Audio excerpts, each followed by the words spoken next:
2024년 내 집 마련 꿈꾸고 계십니까? 올해 부동산 시장은 상승론자, 하락론자, 전문가들 사이에서도 전망이 엇갈릴 만큼 혼돈의 한 해가 될 걸로 보입니다. 특히 총선이 있는 해라 정책적인 변수도 예상되는 시기고요. 자, 올해 집값 전망 들어보고 대응 전략 짜보겠습니다. 김인만 부동산 경제연구소장 나오셨습니다. 네, 소장님 어서 오십시오. 안녕하세요.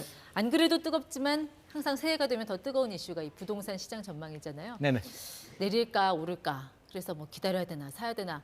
소장님은 뭔가 알고 계실 것 같은데 힌트를 좀 주시면요. 제가 미래로 타임머신 타고 갈 수는 없는데 이제 과거는 우리가 볼 수가 있습니다.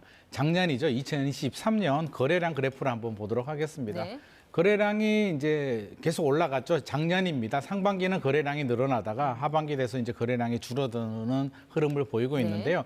최근에 서울의 봄이라는 영화가 굉장히 히트를 치고 있더라고요. 계절의 비유를 한다면 작년 1월이 겨울이었고요. 네. 점점 봄이 됩니다. 봄까지는 왔는데 다시 찬바람이 불면서 추석 지나고 이제 여름으로 가지 않고요. 지금 찬바람이 불고 있는 상황이기 때문에 집값이 떨어지고 집주인들이 지금 집을 팔고 싶어하는 그런 상황입니다. 근데 거래량이라는 거는 집값이 떨어질 때도 줄어들 수 있지만 네. 반대로 집값이 오를 때도 거래량은 줄어들 수 있는 거 아니에요? 맞습니다. 네. 거래량이 줄어든다는 얘기는 집을 사려는 매수자들이 집을 안 사고 관방으로 돌아설 수도 있고요. 집주인들이 더 오를 것 같으니까 매물을 회수할 수가 있는데 제가 두 가지를 더 보여드리도록 하겠습니다. 네. 자, 하나는 매물 현황입니다.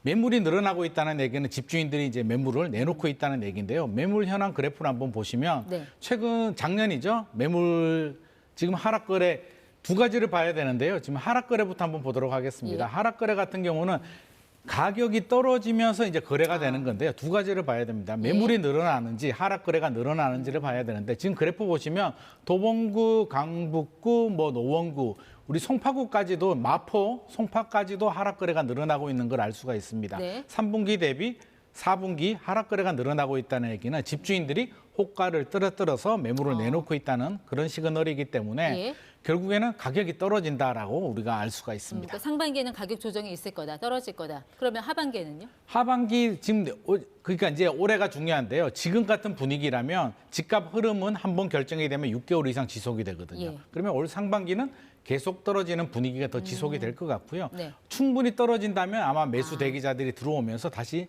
반등에 성공할 수가 있습니다. 네, 근데 집값이 떨어지면은 그 매수 수요가 들어온다는 건데 네네. 오히려 그 부동산 사는 사람들 입장에서는 네. 집값이 오를 기대감이 있어야 사는 거 아니에요? 뭐 떨어질 거면 전세 사지 굳이 뭐 집을 왜 삽니까? 맞습니다. 정확한 지적인데요. 모든 사람들은 집값이 올라가는 기대감이 있을 때 집을 삽니다. 그러면 지금 기대감이 남아있느냐 안 남아있느냐를 우리가 체크를 해야 되는데요.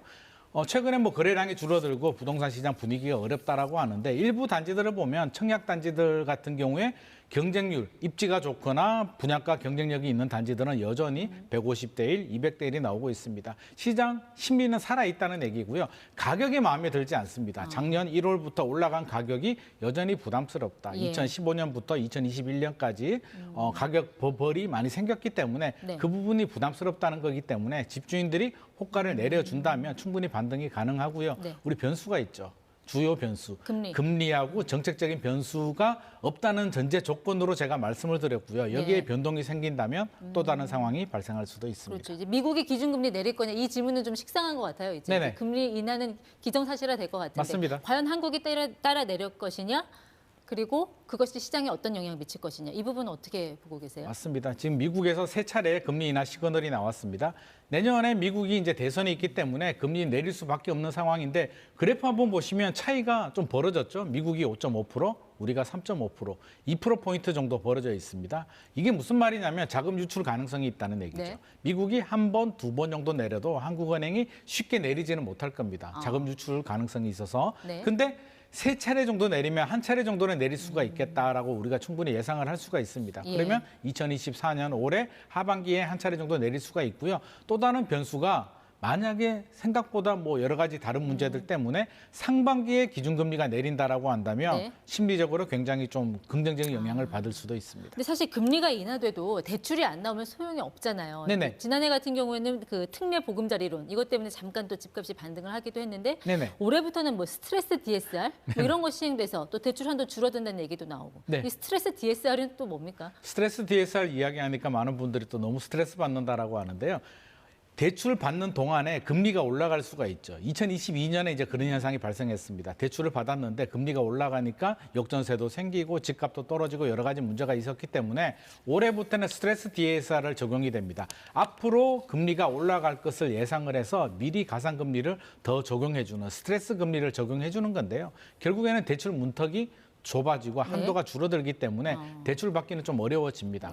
하지만 2024년에 또 새로운 대출 제도가 나오는데요. 신생아 특례 대출이라는 게 나옵니다. 그래서 자녀를 출산하게 되면 집을 살 때 또 전세를 구입할 때 저리 대출을 받게 되는데 집을 살 때에는 매매 가격 9억 원 이하의 5억 원까지 1.6%에서 3.3% 저리 대출이 나오고요. 전세를 구할 때도 또 혜택을 줍니다. 전세금 수도권은 5억, 지방은 4억 이하 전세집을 네. 구하게 되면 4억 원까지 1.1%에서 3%까지 저리 대출을 해주기 예. 때문에 이게 27조 원 정도 풀리거든요. 그러니까 특례 보금자리보다는 아무래도 자녀를 출산해야 되니까 네. 좀 제한이 있겠으나 그래도 어느 정도 하방 압력을 막는 데는 도움이 될 것 같습니다. 알겠습니다. 방금 이제 설명해 주신 내용들은 주로 이제 수요 측면에서 말씀해 주셨어요. 시장의 네네. 어떤 그 매수자들의 수요 측면. 그래서 네네. 그거를 매매량과 또 그밖에 뭐 금리, 또 대출 한도 이 이야기를 해 주셨는데 이번에 공급 측면을 한번 볼게요. 네네. 어쨌든 뭐 부동산 가격도 수요와 공급이 결정을 하는 거니까요.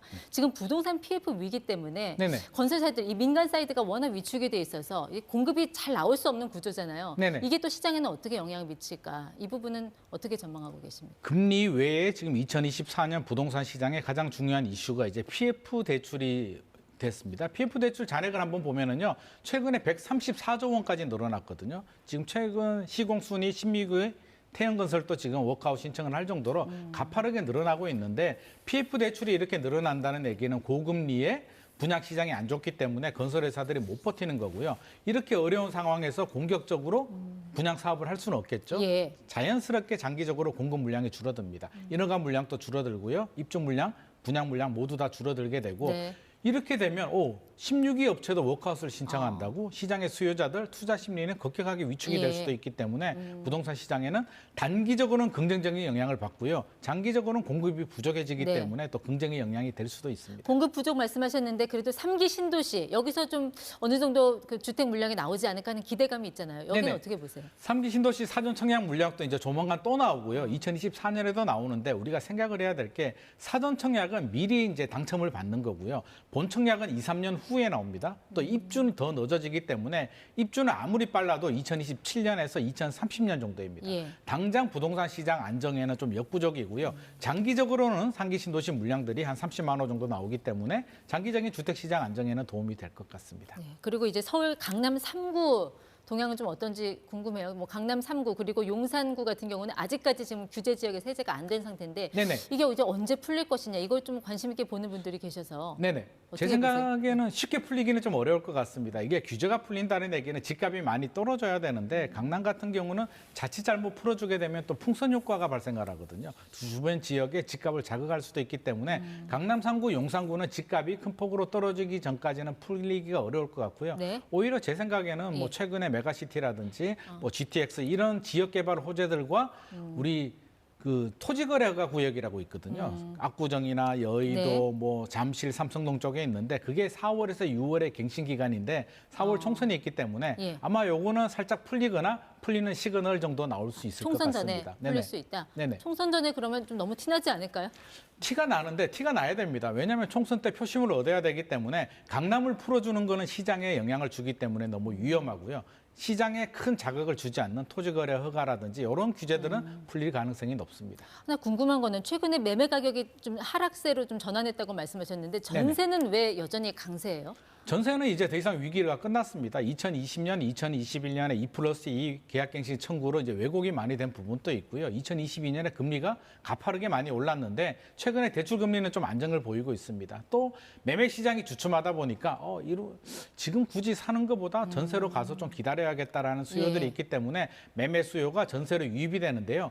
입주 물량은 또 큰 폭으로 줄어듭니다. 작년에 입주 물량이 3만 호가 넘었는데요. 올해는 12,000호 정도로 예상이 됩니다. 분양 물량 말고 입주 물량? 입주 예. 물량요. 입주 물량은 바로 전세 물량으로 연결이 되기 때문에 작년 대비 60% 줄어들었다는 얘기는 올해 전세는 수요 증가, 공급 감소로 전세 가격은 강세가 될 가능성이 높습니다. 네, 그것도 전세 가격 강세가 또 매매 가격을 어떻게 또 끌어올릴지 네네. 그것도 좀 주의 깊게 봐야 될 것 같습니다. 김인만 소장과 함께했습니다. 고맙습니다.